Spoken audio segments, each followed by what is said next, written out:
Today's what I call tempo endurance, so it's basically an unstructured tempo session where you work harder on the climbs and take it easy on the downhills to recover and ride in your endurance zone on the flats. I really like it and I prescribe it a lot for the people that I coach because it means you can get out, have a bit of fun, enjoy the scenery and the countryside and still get a good workout in with lots of time in the tempo zone. I had a little look in WKO. You got some good time in zone. I got about half an hour in tempo using Cog and Sons and half an hour in threshold. So that's quite a lot of work.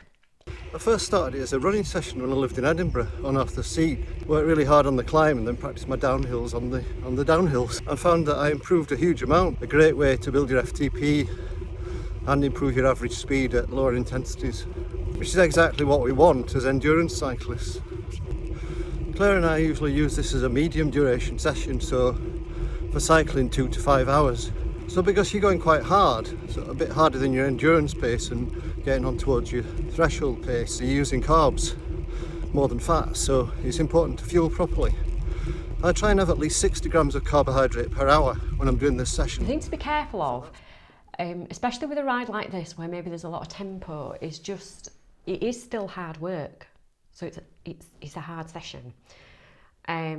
So although John felt good off the back of it and could do something next day, we still got to be mindful that he's done a block of work there, and that fatigue is always building, it's cumulative.